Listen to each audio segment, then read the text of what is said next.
Selamat Setuju nggak, kemana, Jun? Bang? Hah? Selamat kemana? Kamu setuju semua yang ada di Bible itu perkataan Yesus?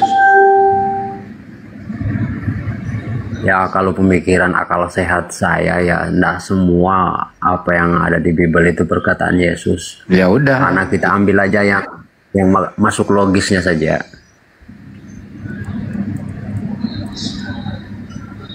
Ya kalau itu jawabanmu berarti kamu berpikiran sehat. Artinya kamu menghindari tadi ini bahwa ada tertulis. Artinya itu bukan perkataan Yesus. Kalau mau nyari selamat. Mudah sebenarnya itu kalau kamu mau sehat berpikir. Artinya ada penambahan dari penulis yang ada penambahan dari penulis yang nanti tidak bisa dipertanggungjawabkan. Kan gitu masalahnya. Oke? Iya. Makanya kalau memang ada kebenaran dari saudara-saudara muslim mengucapkan yang tentang di Bible, ya kalau memang itu kenyataannya kita terima, nggak boleh kita balik marah. Karena sesuai kan. Ya gitu dong. Itu dong. Jadi Bang, kita di sini ini bukan untuk menunjukkan kebencian, bukan. Kita di sini itu ngomong ini loh datanya. Gak ada kita itu modal kebencian, gak ada. Itu yang tertulis seperti itu. Cuma kawan-kawan Kristen itu kan yang penting imani saja. Gak akan berani otak mereka digunakan untuk mengkritisi kitab suci. Tidak, gak akan berani. Beda dengan kami umat Islam, kami diberi kebebasan oleh Allah untuk meneliti. Apalah yatadabbarun Al-Quran.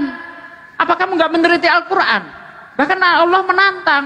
Jika kamu meragukan Al-Quran, kata Allah, ya, kau kumpulkan seluruh kawan-kawanmu yang kau anggap hebat-hebat untuk membuat satu surah saja semacam Al-Quran. Loh, ada kitab suci semacam itu. Wa in kuntum fi raibim mimma nazzalna ala abdina fa'tu bi suratim mim mislih.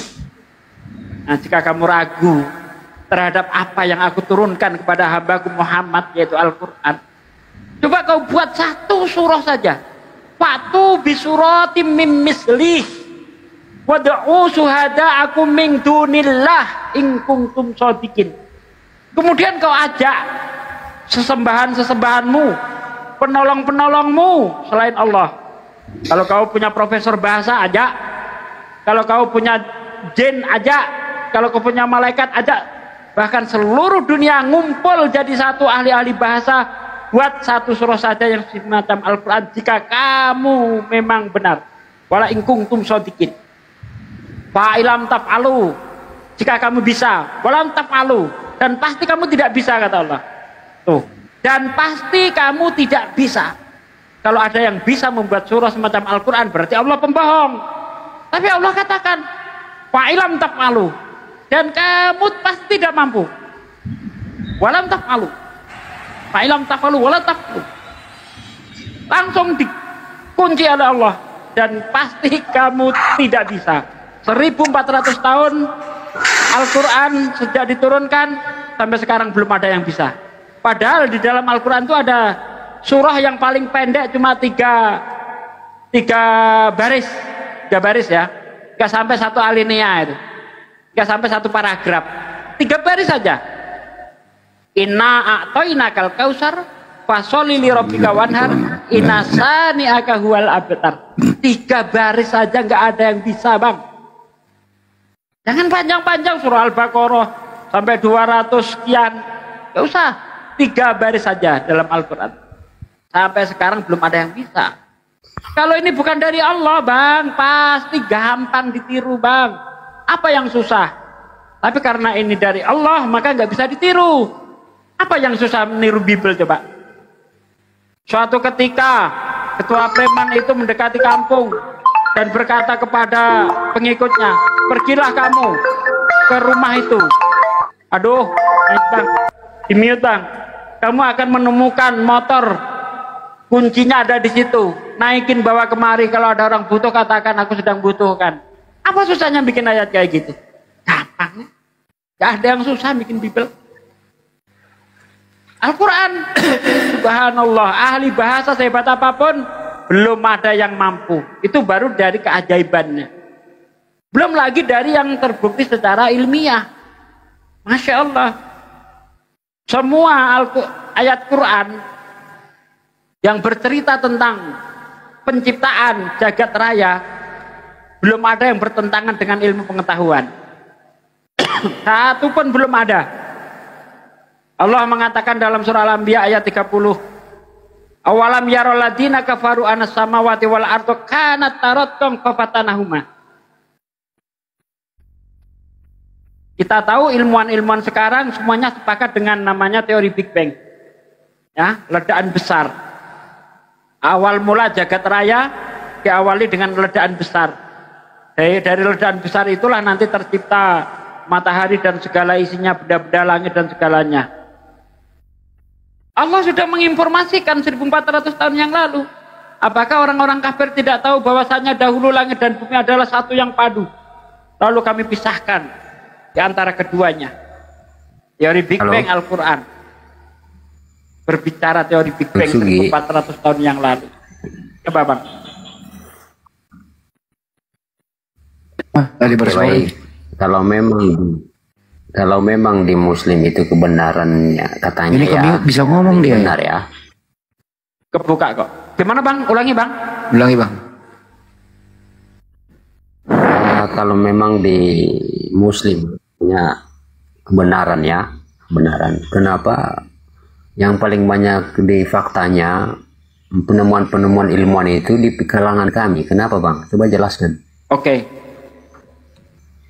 Kenapa orang-orang Kristen, iya saja Bang, kenapa orang-orang Kristen itu sekarang itu lebih maju di bidang ilmu pengetahuan daripada orang Islam? Karena orang Kristen jauh dari Bible. Coba kalau orang Kristen itu dekat dengan Bible, seperti yang terjadi di abad-abad pertengahan. Anda ingat Galileo yang dihukum gereja? Itu sebabnya apa Bang?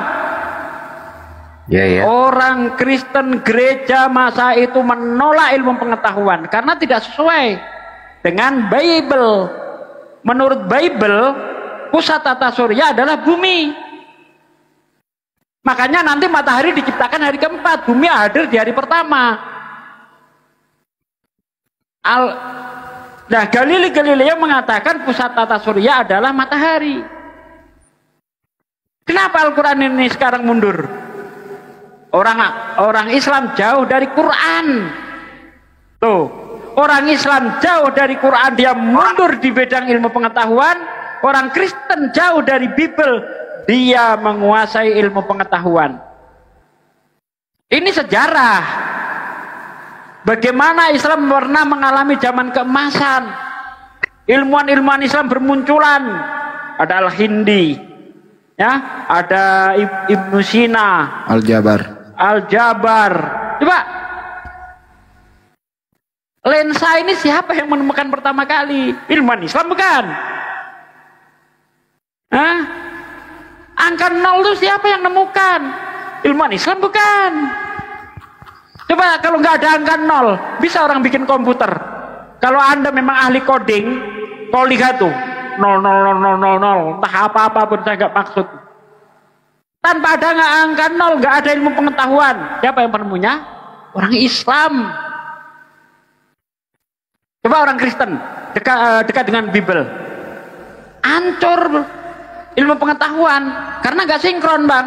Contoh nih, Kejadian 1 ayat 5, ayat 3 sampai 5 ya. Berfirmanlah Allah, jadilah terang. Maka terang itu jadi.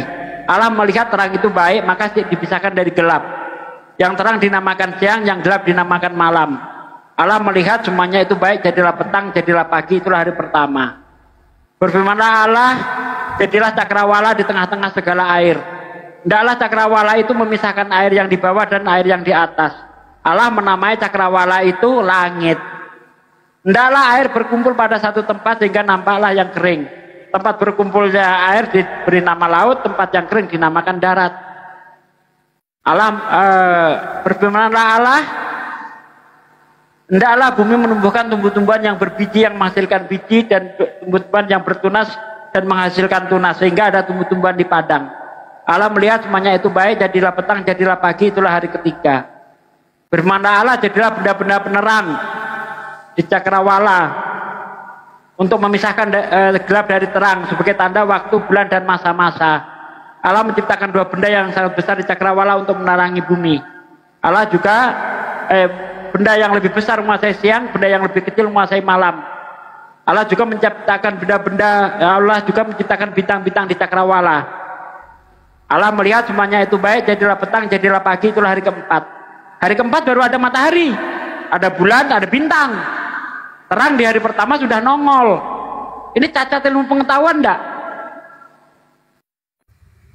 Ya, kalau menurut saya sih itu kan ini Tuhan, nggak bisa kita kita pikirkan. Itu benar enggak, Bang? Benar enggak? Yang diceritakan itu benar enggak? Ya benar, Bang. Oh, benar. Apa salahnya, Bang? Benar itu, definisi benar itu apa, Bang? Bisa dikatakan sesuatu benar itu apa sih? Antara pernyataan dan kenyataan harus sesuai, betul enggak? Ya benar, tapi itu kan masa ini saya bilang nih, ini rokok, benar apa salah? Segampang itu, Bang. Ini rokok, ini benar apa salah nih? Ya. Ini rokok, benar salah? Ya benar. Ya benar, itu korek. Saya katakan ini rokok, ya, benar apa salah? Ya, saya katakan ini rokok, benar apa salah? Ini rokok, saya bilang. Ya, benar apa salah? Keliru, kenapa? Keliru. Kenapa bisa keliru? Ya memang itu bukan rokok. Karena ya, pernyataan rokok, saya, bentar Bang, karena pernyataan saya dengan kenyataannya berbeda, betul enggak? Ya kan? Ya betul. Nah ya, jadi benar, ya benar, definisi benar itu antara pernyataan dengan kenyataan harus sesuai. Saya bilang ini korek, pernyataan saya ini korek, kenyataannya memang ini korek. Tapi kalau saya bilang ini korek, ini rokok, pernyataan saya mengatakan ini rokok, tapi kenyataannya ini korek. Jadi nggak benar.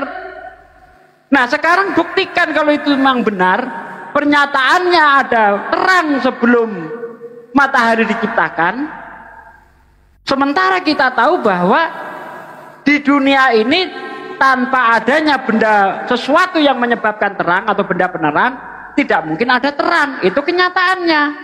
Berarti pernyataan di Kejadian 1 ayat 3-5 zong, nggak betul. Tapi kalau diimani saja ya silahkan. Iman Anda mengatakan itu benar silahkan. Tapi ingat, iman bukanlah tolak ukur untuk membuktikan itu benar itu salah. Karena kalau iman yang dijadikan tolak ukur menilai sesuatu itu benar, maka orang nyembah sapi benar imannya, orang nyembah gunung benar, orang nyembah sandal jepit benar. Tetapi kalau akal yang kita pakai, apakah itu benar? Jadi tolak ukur kebenaran adalah akal, karena akal lah yang bisa membuktikan ini benar, ini salah. Itu maksudnya Tuhan Anda memberi akal. Begitu Bang. Jul. Ya kalau menurut saya sih Bang, itu nggak bisa kita salahin dong. Itu kan masa penciptaan. Masa Tuhan kita atur-atur, mau kita samakan dengan pemikiran kita Bang?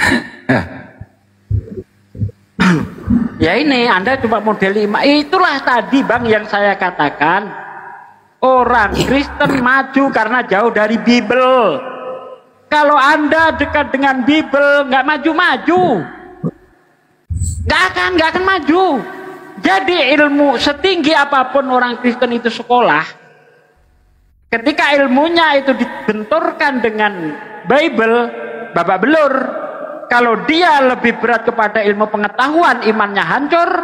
Kalau dia lebih kuat di imannya, berarti ilmu pengetahuannya hancur. Sekolahnya sia-sia. Beda dengan kami di Islam.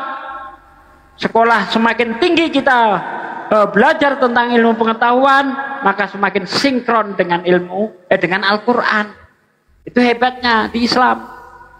Kalau ada kitab suci yang bisa sinkron antara ilmu pengetahuan dan kitab suci, untuk apa kita memilih kitab suci yang enggak jelas, yang bikin kita bodoh? Coba kau percaya itu? Bodoh bang.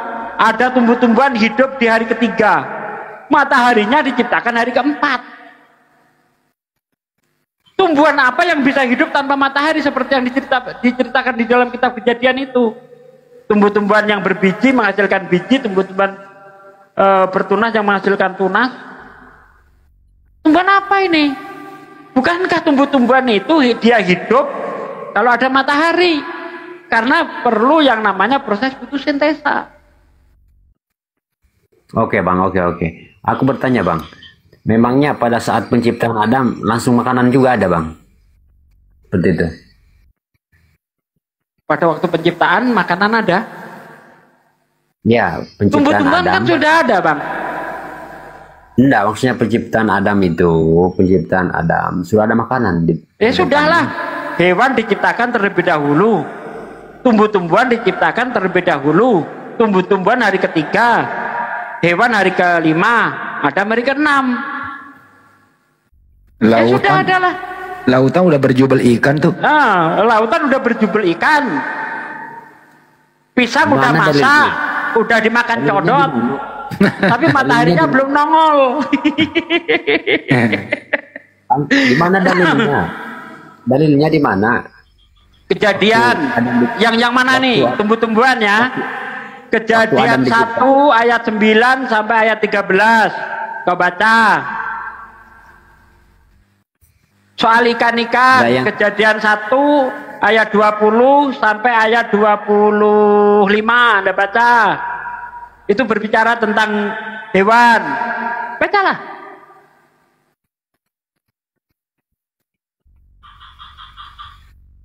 Durian udah jatuh, pisang udah dimakan codot.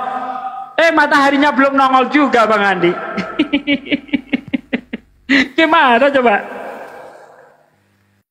Tapi di situ memang. Tapi di situ sih ada benarnya dikit. Manusia diciptakan terakhir hari ketujuh Tuhan istirahat.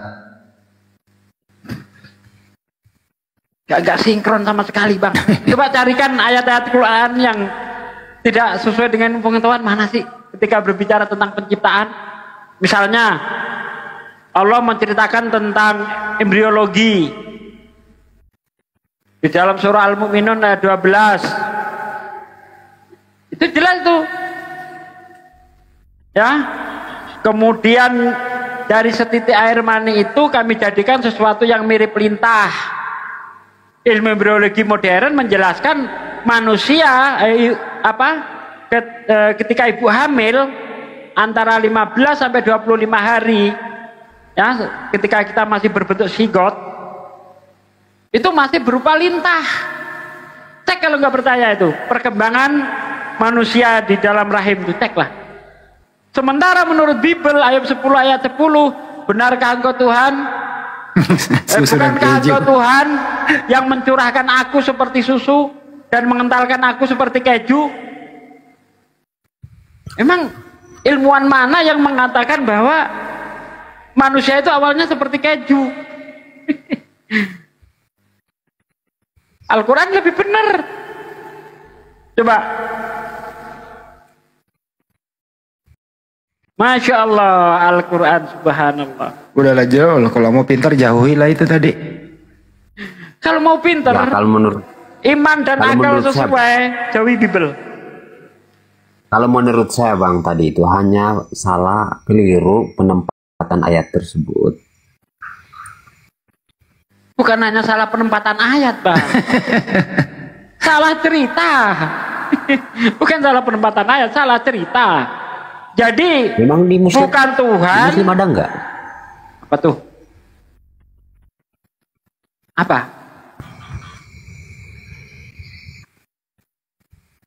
Apa Bang? Muslim ada enggak apa sih Bang?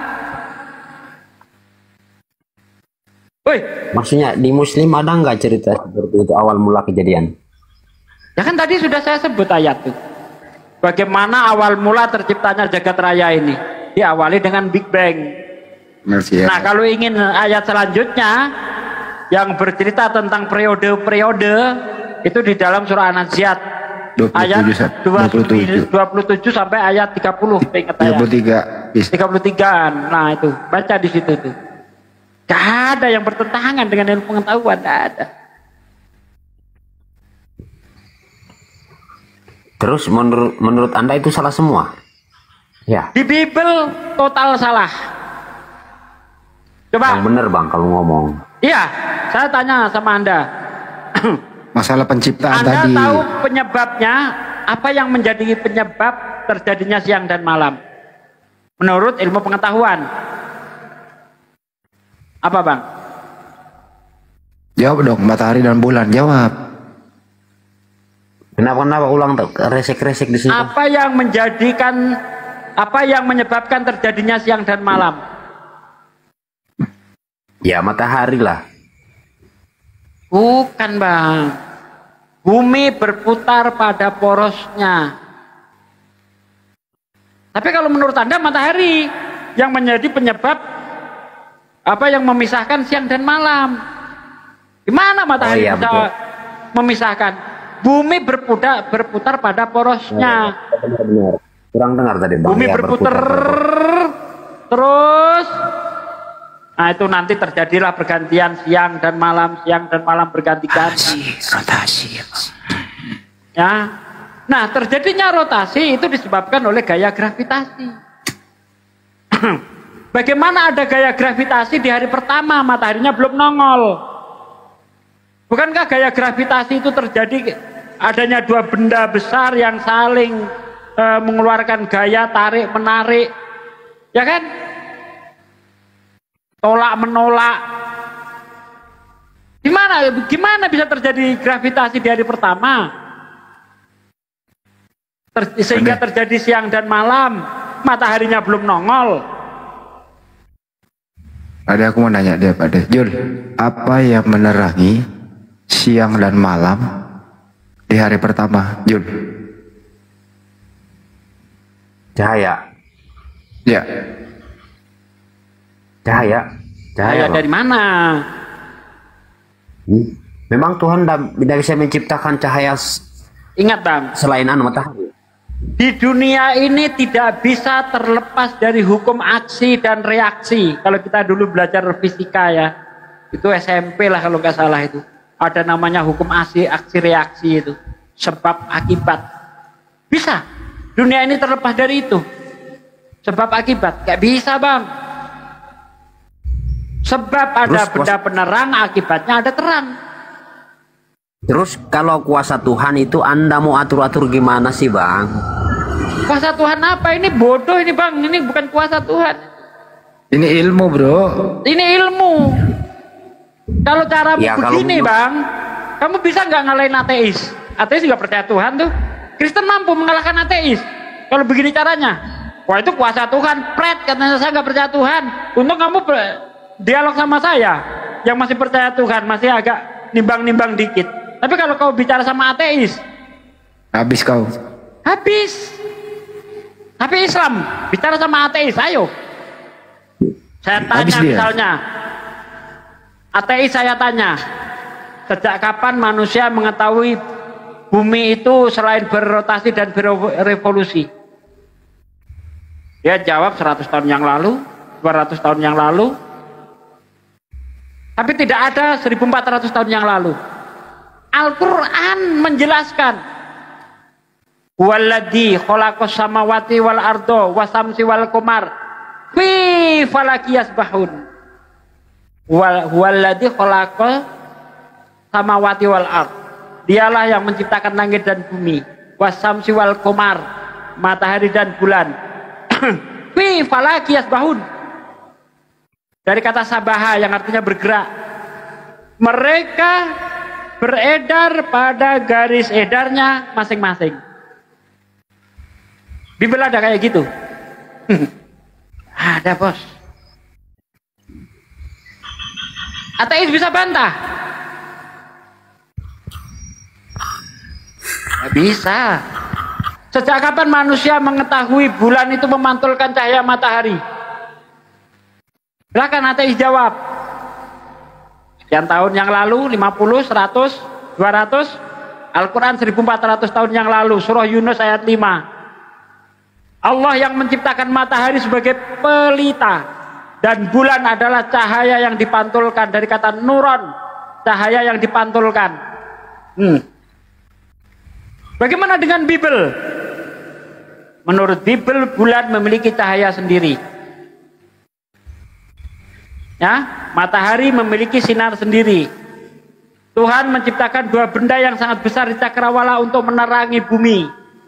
Benda yang lebih besar menguasai siang, benda yang lebih kecil menguasai malam.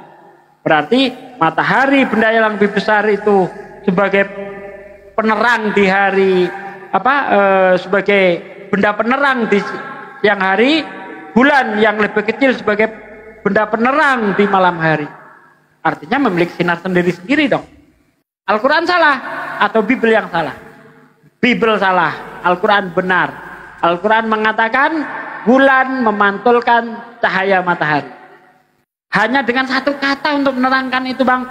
Nuron, cahaya yang dipinjamkan. Nah, itu dia. Mantap Al-Quran.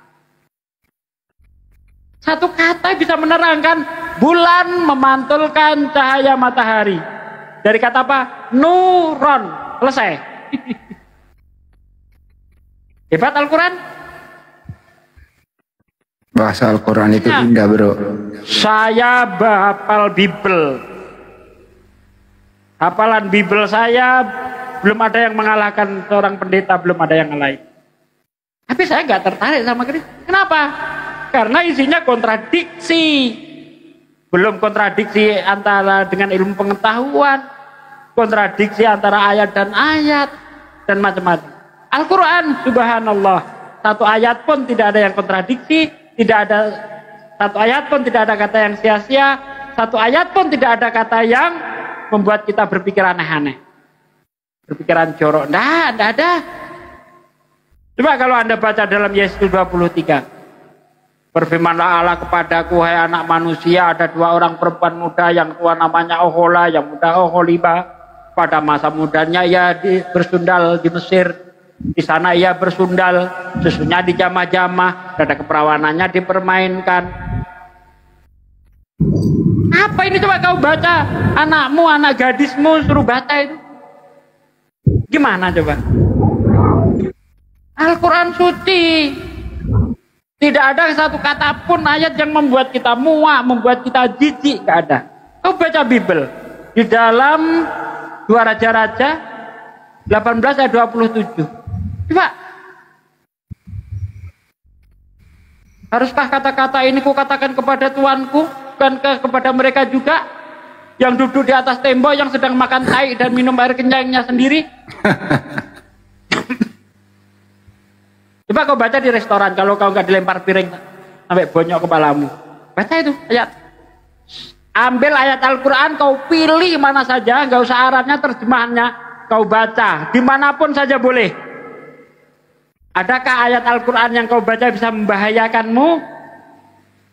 Kau ambil, acak silahkan. Kau baca di pasar sana boleh, dimanapun. Adakah ayat Al-Quran yang bisa membahayakanmu? Tidak akan ada.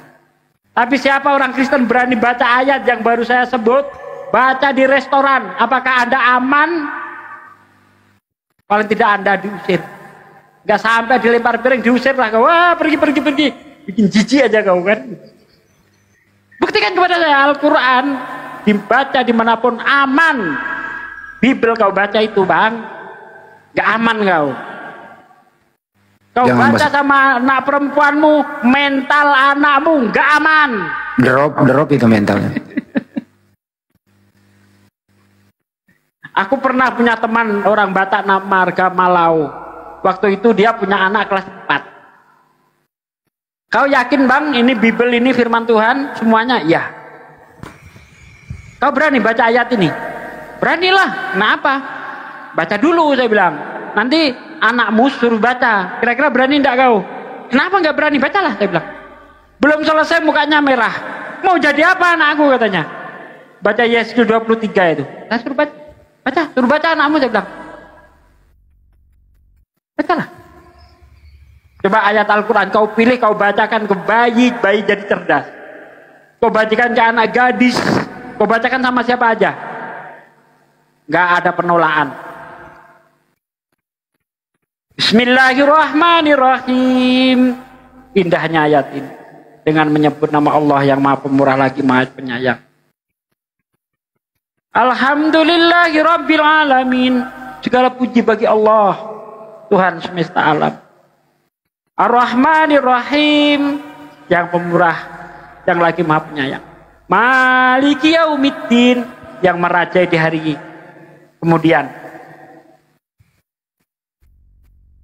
Tuh Al-Quran subhanallah. Oke. Apa artinya tadi Bang? Coba Bang. Yang mana Bang? Tadi. Yang mana Bang? Maha penyayang ya, penyayang. Yang Maha Pemurah lagi Maha Penyayang.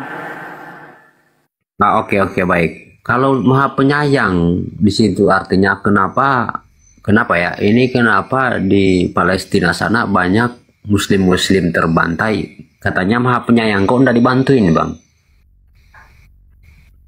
Sama Tuhan. Allah ini kan memberi free will Bang. Memberi free will dia. Diberi kebebasan untuk memilih. Tidak semuanya harus. Lah, Allah Maha Penyayang. Anda kafir dapat rezeki. Allah penyayang. Semua makhluk di dunia ini dapat rezeki dari Allah. Disayangi oleh Allah. Ya kan? Anda mau beribadah, tidak beribadah, Anda tetap dapat rezeki.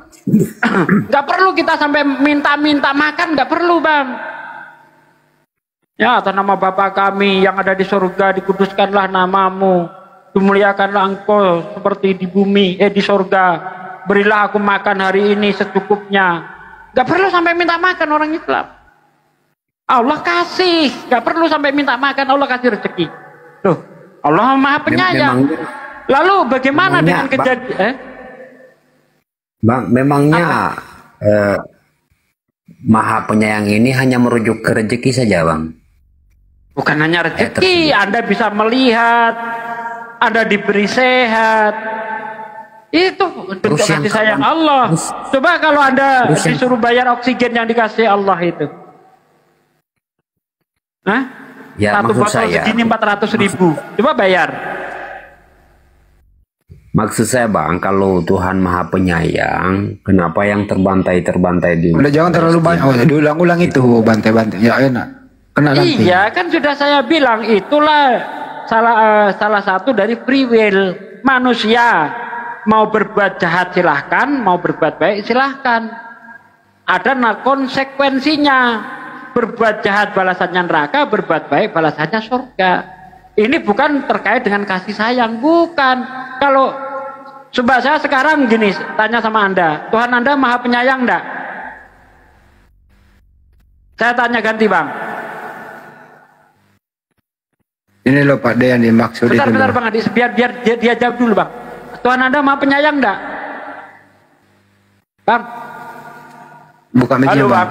Jawab dulu Bang. Bang. Ya, penyayang. Maha Penyayang. Kenapa ketika anaknya dibantai diam aja nggak ditolong?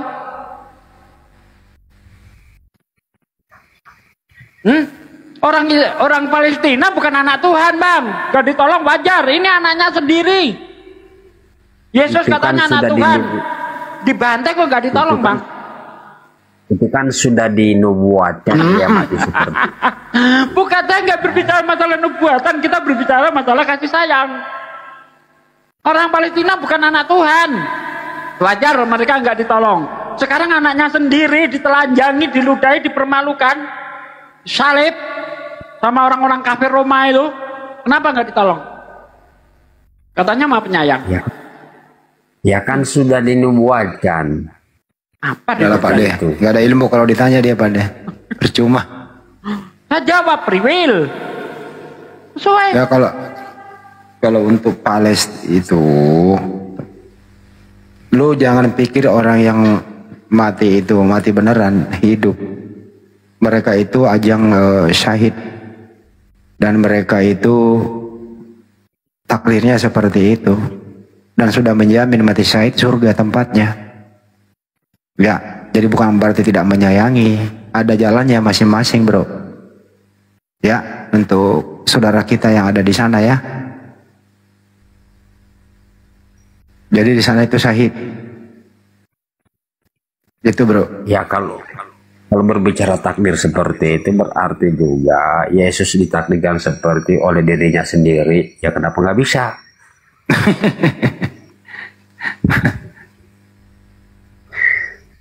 Betul nggak itu? Ya kan? Nggak apanya yang betul itu Pak. Dia mentadi dirinya mati di tiang salib. Gimana sih? Berarti bunuh diri. Ya bukan, takdir kan ini. Nah, katanya Kan dia berbicara menakdirkan dirinya sendiri Ya iyalah. untuk mati, berarti bunuh diri dong. Tapi bisa nggak nakdirkan saya mati bunuh diri? Bisa lah. Itu yang dikatakan bunuh diri, Bang, itu hanya mencakup kepada manusia. Yesus bukan manusia rupanya. Kenapa? Yesus bukan manusia berarti. Ya memang kalau dagingnya ya manusia, Bang. Nah. Jadi yang bukan manusia apa? Apanya yang bukan manusia, Bang? Ya roh yang di dalamnya, Bang. Oh, rohnya bukan roh manusia. Ya. Nah, kalau dia bukan roh manusia, kenapa melihat malaikat ketakutan? Emang Ya kalau kan roh kemanusiaan. Tuhan, nah, ini kita bicara roh loh, Bang. Yang merasakan takut itu rohnya atau dagingnya, Bang? Dagingnya. Hah? Daging bisa merasakan takut, gimana sih? Kalau nggak ada rohnya bisa Yalah. takut. Mana roh bisa takut, Bang? Bro, coba itu mayat ya, nggak ada rohnya. Mayat itu ada merasakan takut nggak? Nggak ada. Ya, kenapa? Kenapa dia takut kalau masih hidup? Karena ada rohnya. Gitu, bro. Berakal dikit apa? Dia kan masih terselubung dengan rasa, ya makanya Buset ada. dah, terselubung.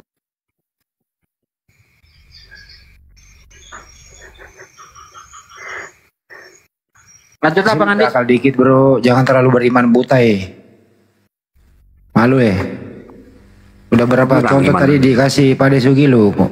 Kok kamu nggak mau berakal dikit? Ya, memangnya kami dari kalangan kami nggak berakal kan? Berakal, Bang. Yakin kamu berakal? Iya, yakin berakal. Saya coba cek ya. Boleh ya? Silakan. Ya.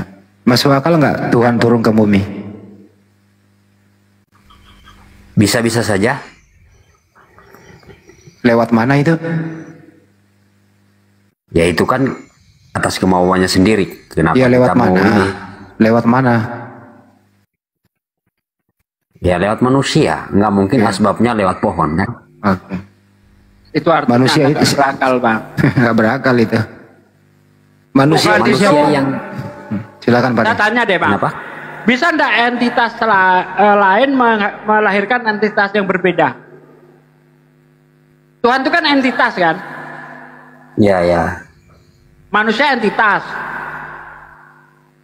Ya. Nah, Terus bisa enggak manusia itu melahirkan Tuhan? bisa atas kemauan Nah, Tuhan. berarti kau enggak berakal. Bisa enggak sapi melahirkan kucing? Kalau memang dikawinkan ya bisa, Bang. Hah? Nah, ini Anda betul-betul enggak berakal, Bang. Hati. Entitas yang berbeda walaupun dikawinkan tidak mungkin bisa menghasilkan keturunan. Kau Bisa, kawin Bang. sama sapi, Bang. Kau kawin sama sapi betina, gak mungkin lahir setengah sapi setengah manusia, Bang. Anda belajar enggak sih? Jangan ngawur lah, Bang. Inilah, Bang, Anda itu apa ya, mengimani sesuatu yang salah sehingga dampaknya itu sistemik, jadi bodoh, Bang. Tapi Mana sapi Pak De, bisa memperanakan kucing? tapi Dada paling aja, itu anak sapi nanti Pak De. Waktu dia lahirkan ya bentuk sapi Pak De. Tapi pas saya punya pulang dia begini, pa, gitu. Pak Jul. Nggak bener lu Jul, pakai akal bro ah. Ya, nah ini pakai akal bang. Emangnya pakai apa? Manusia kalau nggak berakal pasti mati, ya kan? Enggak.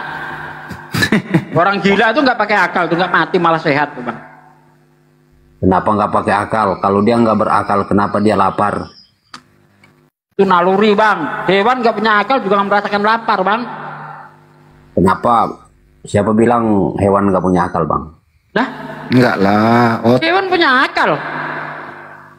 Kalau hewan punya akal bang, dia hidupnya berkembang. dia bisa bikin rumah, Dia bisa bikin dagang. pakaian, bisa bikin mobil. Iya. Gimana sih ini orang ini? Ah, udah lapangan dia orang kayak gini udah. Hewan nggak punya akal. Kalau yang begitu memang mencakup ke sana bang. Itu akalnya hewan tuh yang seperti apa lu maksud akalnya hewan buat apa? Dia kan berakal kan, dia melahirkan kan, caranya menguak. Itu namanya tadi naluri, kata Pak De, naluri. Itu sistem alam seperti itu. Kalau hewan itu berakal, dia udah bisa masuk TikTok sini bro. Dia beli HP masuk TikTok, debat sama kau itu hewan. Gimana? Justru dengerin ya. Hewan itu nggak berakal. Jadi hewan itu nggak pernah menyerupai manusia. Tapi manusia ini yang nggak berakal menyerupai hewan. Mudah-mudahan bukan kau Jul. Tapi feeling saya sih lu ini malam ini. Karena kau ini manusia ciptaan Tuhan yang paling sempurna, begitu ya. Akalmu nggak ada. Apa bedanya dengan binatang? Bang, siapa bilang nggak ada akal saya? Dari mana anda bisa tahu? Coba, tadi kau bilang Tuhan turun menjadi manusia, masuk akal katanya. Ya kalau memang itu kemauan Tuhan, apa kita bisa tahan-tahan? Oke, ya itu namanya iman bukan akal. Coba pusingkan akalmu lagi ya. Waktu Tuhan turun menjadi manusia, siapa yang Tuhan? Kalau kenapa tadi? Ulang. Waktu Tuhan turun menjadi manusia, ya. Siapa yang menjadi Tuhan? Bapak.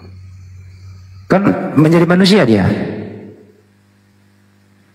Ya kan ada 3, namanya tri, ada 3 kan. Saya ulang nih, dengerin pakai akal nih, benar kok tes akalmu nih.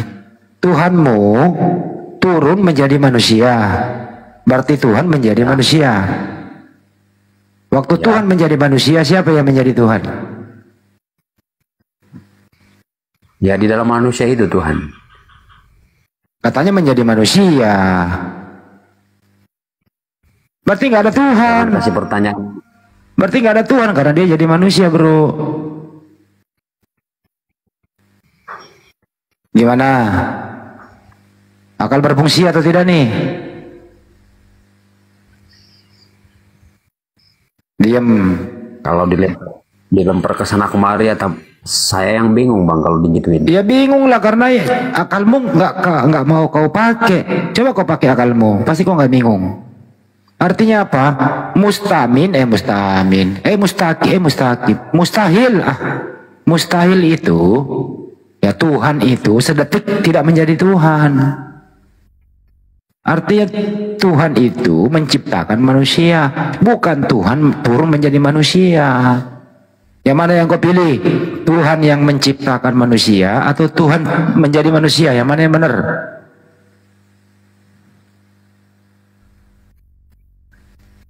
Yang mana yang benar nih? Yang masuk akal nih? Pusingkan akalmu. Ulang bang. Tadi Tuhan yang menciptakan manusia atau Tuhan menjadi manusia? Yang mana yang benar? Masuk akal? Ya Tuhan menciptakan manusia. Akalmu berfungsi kalau itu berarti imanmu selama ini Tuhan menjadi manusia dibuang. Setuju? Setuju nggak nih? Ada setuju, ada enggak juga bang. Mulai lagi ngaco nih. Udah Ya, lah Jul. setuju aja bang. Udah lah Jul, pakailah akalmu bro. Tidak ada itu Tuhan. Begini aja deh. Masuk akal nggak Tuhan pernah berhenti menjadi Tuhan? Ya nggak masuk di akal bang. Oke, artinya mustahil Tuhan menjadi manusia, betul? Ya. Ya, pintar. Tepuk tangan, akal muda ada dikit nih. Artinya Yesus adalah bukan Tuhan, tapi ciptaan Tuhan. Bagaimana cara Tuhan menciptakan Yesus? Dia berkehendak mengutus Gabriel menemui Maria. Maria dipilih karena dia wanita suci pilihan. Kehendak Tuhan, Maria hamil, lahir Yesus. Artinya Yesus ini adalah ciptaan Tuhan. Setuju? Ya, setuju. Setuju? Setuju. Oh, pintar, mulai berakal nih. Ya gitu dong. Jadi ciptaan Tuhan bukan Tuhan. Setuju? Ya, setuju. Setuju, pintar. Udah mulai berakal kamu, bro. Ya mudah-mudahan terus belajar ya, bro ya. Kami di sini itu tidak mau memaksa orang pintar. Tapi mari kita saling memberitahu, karena tugas seorang muslim itu harus menyampaikan, wajib disampaikan. Kalau sudah disampaikan, ya terserah mau menerima apa enggak. Menerima ya alhamdulillah, tidak ya enggak masalah. Tugas kami selesai, menyampaikan kebenaran itu. Iya bang, memang jujur nih bang ya, jujur bang ya. Sampai detik saat ini saya itu masih simpang siur. Ada salah satu katakan Yesus Tuhan, di kitab utusan, makanya di situ kesimpulannya nggak ada, buat penganutnya bingung. Kalau saya sih bingung. Tadi panjang lebar 3 jam Bang Yuma. Saya perhatikan Anda dapat porsi 1 jam lebih sama Bang Yuma. Hanya satu data tadi diulang-ulang, Yohanes 17 nomor 3 tadi itu. Kalau Anda ingin hidup kekal, ya, hidup kekal itu artinya bukan di dunia ini, bro. Saya tanya dulu, Anda nanti mau hidup kekal di surga apa di neraka? Ya kalau secara ininya ya enggak mau orang yang ke neraka, pastilah surga bang. Oke. Menurut Yesus, kalau kamu yang mau hidup yang kekal di surga, ya, mengenal satu-satunya Tuhan yang benar dan mengenal Yesus sebagai apa? Utusan. Pintar. Begitu dong. Jadi kalau mau kekal di surga, kau harus akui, berikrar malam ini bahwa Yesus itu utusan Tuhan. Itulah syahadatnya Yesus waktu Yesus ada di muka bumi ini. Syahadatnya kepada murid-muridnya. Apa itu? Bahasa Arabnya begini. Asyhadu alla ilaha illallah wa asyhadu anna Yesua Rasulullah. Di zaman itu. Kalau diterjemahkan ke bahasa Arab. Tapi kalau bahasa Indonesia, tiada Tuhan selain Allah dan Yesua Amasia utusannya. Itu bahasa Indonesianya. Maukah kau berikrar sampai di sini dulu malam ini, Jul? Supaya kamu bisa kekal, hidup kekal di surga. Maukah untuk itu sementara sebelum lanjut ke Al-Quran? Bagaimana? Ya, ulangi kata-kata saya. Nantilah bang. Ini di Bible ini. Ini belum menyeberang ke Islam. Ini masih di Bible. Tiada ya Tuhan. maulah, Dengerin. Ulang ya. Tiada Tuhan selain Allah. Diulang coba. Tiada Tuhan selain. Dan Yesus adalah utusan Allah. Dan Yesus utusannya. Yang serius dong, Jul. Diulang Jul, kau udah hafal. Kan bunyinya begitu Yohanes 17:3, bro. Inilah hidup yang kekal itu, bahwa mereka mengenal Engkau satu-satunya Tuhan yang benar dan mengenal Yesus yang telah engkau utus. Kan begitu. Oke bang. Jadi gini, aku tantang abang dulu ya. Oke baik, saya akan dulu nih. ikuti perintah. Tiada Tuhan selain Bapa. Ini aja deh, nggak usah menyebut Islam deh. Tiada Tuhan selain Bapa dan mengenal Yesus adalah utusannya. Coba diulang. Tiada Tuhan selain Bapa dan Yesus adalah utusan Tuhan. Nah itu baru lu benar setengah ini kalau begini caranya. Ya, berarti kau ini akalmu udah mulai berfungsi nih. Semakin larut akalmu semakin kembali. Mudah-mudahan kau berakal total. Kira-kira gitu Jul. Ya. Coba aku mau pertanyaan sama Bang Handin ya. Ada pertanyaan. Coba diterjemahkan dulu atau ini dulu arti ayat ini Bang.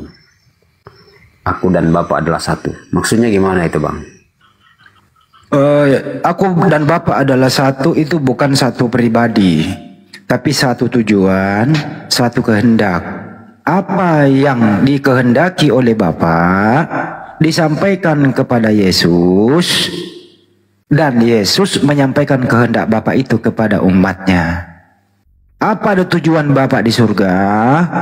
Disampaikan kepada Yesus, dan Yesus menyampaikan tujuan Bapa di surga. Apakah itu?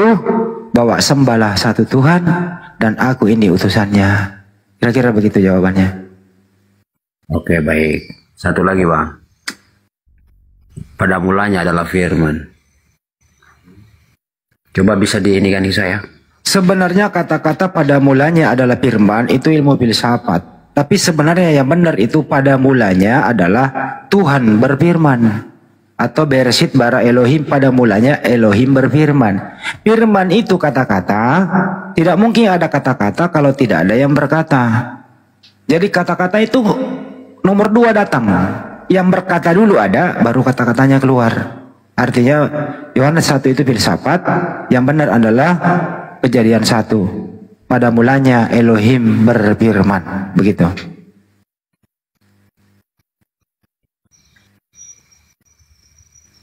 Masuk akal? Bisa diterima. Ya bisa diterima. Masuk akal nggak nih?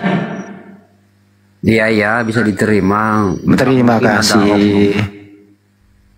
Bisa. Terima kasih bro. Saya itu saya bukan ahli seperti Pak Desugi, tapi saya hanya berbicara membuka logika berpikir. Bahasa sederhana yang saya pakai. Karena saya memang cuma guru bahasa Indonesia sih bro. Satu lagi Bang. Ya. Biar pemahaman buat saya apakah bisa berpikir ke depannya kan lebih ini baik. Boleh silakan Bangku. Alfa dengan Omega maksudnya apa itu Bang? Kalau itu di Wahyu Alfa dan Omega itu kan bahasa Yunani. Alfa, Bravo, Charlie, Delta, Ekor, Foxtrot, Hotel, Golf, India dan seterusnya. Itu bahasa Yunani. Tidak ada itu Tuhan dia awal dan dia akhir. Tuhan itu tidak berawal dan tidak berakhir. Itu di Al-Quran. Jadi kalau dia adalah Alfa dan Omega, Tuhan itu tidak berawal dan tidak juga Omega, tidak berakhir juga. Intinya adalah itu bahasa filsafat dari Yunani. Anda harus berpikir bahwa jangan terlalu terfokus ke sana. Nanti kamu nyasar. Kamu akan nyasar ke Alfa Omega. Kira-kira begitu. Oke. Nanti orang Betawi dia bilang awo pula lagi awo. Di bahaya lah kalau awo. Jadi satu Tuhan, lagi Bang. Jadi Tuhan, saya ulangi, Tuhan itu tidak berawal dan tidak berakhir. Oke. Ya oke baik. Satu lagi Bang. Ya. Satu lagi Bang. Aku Aku lupa ya ayatnya ya. Aku adalah kebenaran dan hidup, tidak ada satupun sampai ke rumah Bapa kalau tidak melalui aku itu. Akulah guru dan Tuhan. Oh, Yohanes 13:13. Nah, kalau original teksnya itu tidak ada kata theos. Di situ kalau nggak salah humaiti ponete kurios. Kamu memanggil aku guru dan Tuhan. Di zaman dulu aku masih Belanda datang, itu terjemahannya itu Kamu memanggil aku guru dan tuan. Kamu memanggil aku guru dan sayyid. Kamu memanggil aku guru dan junjungan. Setelah direvisi tahun 72 itu, atau sebelumnya setelah Dekker datang orang Belanda ini, misionaris penjajah menambahkan kata Tuhan menjadi Tuhan. Jadi robalah oleh LAI, kamu memanggil aku guru dan Tuhan. Gitu. Jadi terjemahan aslinya bukan Tuhan, tapi Tuhan, bro. Kira-kira gitu. Oh iya memang agak benar itu bang. Masalahnya kayak gini kan. Saya melihat ke nenek-nenek moyang kami, mereka kalau kasta yang di atas mereka itu memanggil tuan. Kamu tahu nggak sih, kami umat Islam itu sangat memuliakan anaknya Maria loh. Dia adalah Tuhan, junjungan untuk Bani Israel. Jadi kalau kamu ingin menghormati, memuliakan dia, panggillah dia Tuhan. Tapi secara keseluruhan Tuhan kan untuk bahasa manusia pada umumnya ya. Kalau untuk utusan Tuhan, nggak boleh dipanggil Tuhan, tapi dipanggil adalah Rasul atau Nabi. Gitu. Kalau manusia pada umumnya orang laki-laki udah dewasa, bolehlah dipanggil Tuhan. Tapi kalau seorang utusan Tuhan, kurang elok dipanggil Tuhan.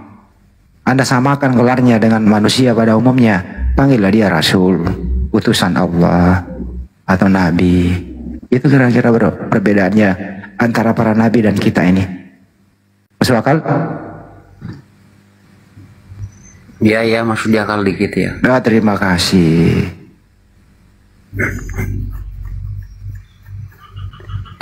Semoga kamu berakal, kamu orang baik Jul. Saya salut sama kamu, belajar terus. Saya nggak mempengaruhi Anda masuk Islam. Cuman saya ingin supaya Anda itu fungsikan akalnya.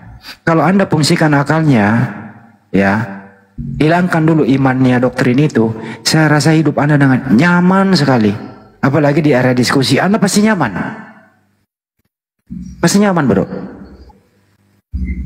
Beda dari yang tadi kan teman-teman pernah naik. Akalnya nggak dipakai, iman yang datang, kan nggak enak didengar. Nggak enak didengar. Gimana? Teman-teman lain kan kebanyakan ngeles apa yang tertulis mereka ndak akui. Kalau saya sih ya, kalau memang faktanya ya akui. Apa susahnya kita jujur, kalau sesuai yang tertulis ya akui saja. Nah itu dia. Artinya intinya adalah jangan lawan ajaran Yesus. Betul? Kamu juga ngeles-ngeles dari tadi. Tapi sekarang udah mulai pintar Pak Denny. Udah mulai pintar. Memang perlu guru bahasa Indonesia sih kayak gini-ginian mah. Kalau Pak D tadi itu ketinggian. Jadi saya turunkan ke pelajaran apa ya? Ya masih SD dulu lah kalau saya Pak memang. Gitu. Kalau pada memang ketinggian ilmunya tadi, nggak sampai menyerapnya di sana. Karena ini proses pewahyuan tadi dibawa oleh Pak D. Ya bisa kita nyerap bang, cuman bang Sugi ini ya terlalu ini dia ya bilang bohong-bohong Yesus itu yang setidaknya kita nggak bisa terima juga. Nggak, bahasanya sebenarnya itu artinya apa? Bukan Yesus yang berbohong, tapi ini penulis kok teganya menjual nama Yesus. Enggak seperti itu bahasa sederhananya. Artinya apa? Data-data yang tadi itu bukan firman Tuhan, bukan perkataan Yesus. Penambahan dari penulis, ya, menjual nama Yesus aja tidak sinkron di zaman sekarang. Bukan Yesus sebenarnya yang berbohong, tapi penulis yang berbohong menjual nama Yesus. Itu kira-kira bahasa sederhananya, bro. Setuju? Kalau saya gini bang, kalau orang ini nggak usah kira-kira diberi obat ini nggak mempan, suntik mati gitu. Kalau saya gitu sistemnya. Setuju nggak ini Jul bahasa sederhana ini? Makanya saya kasih suntik mati tadi itu. Ya, karena tadi kamu juga tensinya tinggi, jadi Pak D juga ngambil samain gitu loh supaya kau bisa ngerti. Kalau saya ambil bahasa sederhananya artinya apa? Penulis memanfaatkan ya kepiawaiannya menulis, menjual nama Yesus, kemudian artinya di sini tidak sinkron lagi di zaman sekarang, gitu ya. Paham sampai sini ya? Ya, ya paham, Bang. Nah, ya mari kita bijak lah menyikapi ini semua. Karena Yesus kan berkata nih di dalam Bible ya, waspadalah terhadap Mesias palsu. Atau waspadalah nanti ada orang datang gitu ya, mengaku Yesus, mengaku namaku gitu, datang kepadamu. Jadi ada dua Yesus nanti, hati-hati gitu loh. Jangan sampai Anda menerima ajaran Yesus palsu. Kembalilah ke Yesus yang asli. Jangan berkata akulah dia, hati-hati nanti ya. Oke? Ya, disitulah ya satu pegangan saya. Peganglah. Juga, Bang. Pokoknya intinya pegang kata-kata Yesus, hati-hati dengan Yesus. Ada orang mengatasnamakan Yesus, hati-hati itu. Katanya dia akan datang untuk kedua kalinya, tapi udah datang kepada Paulus. Pada Paulus, di situ ini dia nih. menjadi kontradiksi. Salah itu. Yesus berkata, waspadalah. Nah, waspada nih. Kalau ada orang mengaku bertemu Mesias atau bertemu Kristus atau bertemu Yesus, baik di padang gurun maupun di bilik, jangan kamu percaya. Yesus yang ngomong loh. Jangan percaya. Benar, kalau ada orang berkata ketemu dengan aku, jangan percaya, kata Yesus.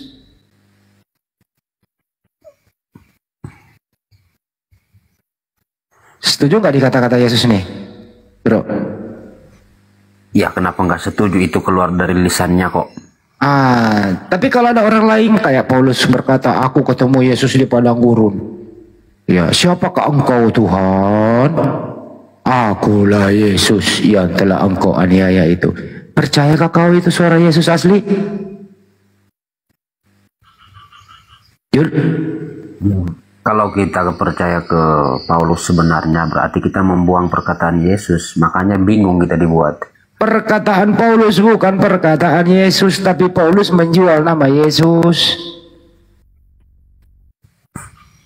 Ya, tapi pesan Yesus kan sudah ada, Bang. Makanya di sini kita membuat. Pesannya Yesus kan udah dibilang tadi, jangan kau percaya kalau ada orang mengaku ketemu dengan aku. Kalau udah percaya itu ya jangan percaya Paulus dong. Paulus kan berkata ketemu Yesus. Yang mana kau yang percaya? Perkataan Paulus apa perkataan Yesus? Ya Yesus lah, Bang. Nah Yesus lah.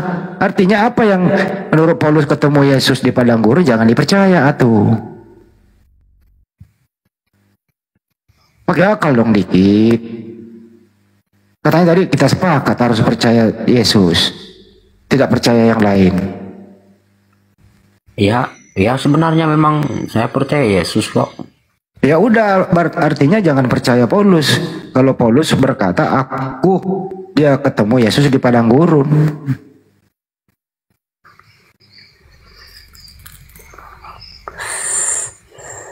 Gitu loh ya. Ya. Kalau kamu mau jadi pinter, sederhana hidup lu nggak susah, pegang aja kata-kata Yesus, selesai itu. Jangan berkata yang lain. Kalau ada bertentangan ya, ada kemungkinan sinkron boleh lah kau teliti. Tapi back to basic aja, bahwa Yesus itu utusan Tuhan untuk Bani Israel, untuk mengajari Bani Israel agar Bani Israel ini kembali ke ajarannya Tuhan, kembali ke ajarannya Nabi Musa, percaya satu Tuhan. Sema Israel. Masih ingat nggak artinya Sema Israel?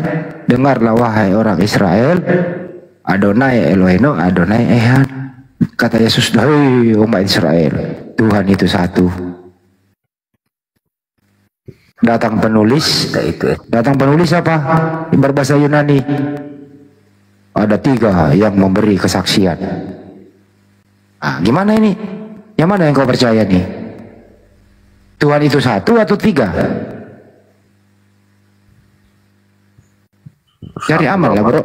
Ya satu, cari aman. Akal difungsikan sayang. Oke ya Jul ya. Belajar terus ya nak ya. Anak lagi belajar terus ya. Iya Bang. Tetap jadi orang Kristen yang baik dulu, jujur saja. Hidup ini cuma sekali. Penyesalan itu bukan datang dari awal, penyesalan itu datangnya belakangan. Kalau dari awal itu namanya pendaftaran, kalau di awal namanya penyesalan. Oke? Iya ya bang. Jul, kalau boleh tahu kau orang mana sih bro? Kalau akunya sih Sulawesi bang. Sulawesi mana kamu? Sulawesi Tengah. Oh, Palu ngana? Daerah Gorontalo sana bang. Sulawesi Tengah. Gorontalo mah bukan Sulawesi. Gorontalo ya provinsi sendiri ya tuh. Pecahan dari Sulawesi Utara. Maksudnya dekatnya Gorontalo sana. Masih Sulawesi Tengah kalau saya bang. Ya masih tengah, di mana kah? Di Palu apa di Keli apa di mana? Kabupaten Parigi Motong, Parigi, Buol. Oh, Buol. Ya udahlah bro, banyak belajar ya. Kita sekampung ini, saya di Palu juga ini saya. Oh di kampung ya bang? Iya, saya di Palu. Saya di Palu. Palu Barat. Wah, main ke Palu ya. Sulawesi Selatan. Oke, bukan di Sulawesi Selatan bang, bukan ya? Saya memang asli Sulawesi Selatan, tapi saya lagi stay di sini. Ada kerjaan di Sulawesi Tengah. Oh iya bang. Kalau mau ya follow aja di sini, nanti kita berbagi, kita ketemu ngopi-ngopi. Kau main lah kan, naik bis cepet lah itu, paling 6 jam ya. Kota Palu ya. Berapa jam? Tapi sekarang aku di bang, bukan di kampung ini, di Kalimantan. Oh, Kalimantan. Oh, lagi rantau. Udah punya keluarga, Jul? Kenapa? Udah punya keluarga? Sudah. Tapi usia masih di bawah 40 ya, betul? 35 kalau nggak salah ya, 35 ya. Oh, udah lah, masih belajar lah. Terus belajar ya bro ya. Iya. Itu aja sih pesan saya. Kalau ada kata-kata tadi kurang berkenaan ya mohon maaf ya. Ya salah dinamika diskusi Jul. Ya nggak apa-apa bang. Sekali lagi sebelum istirahat, tiada Tuhan selain Allah dan Yesus adalah utusan Allah. Coba diulang. Tiada Tuhan selain Allah. Yesus utusan Tuhan. Nah, Peter, tepuk tangan teman-teman semua.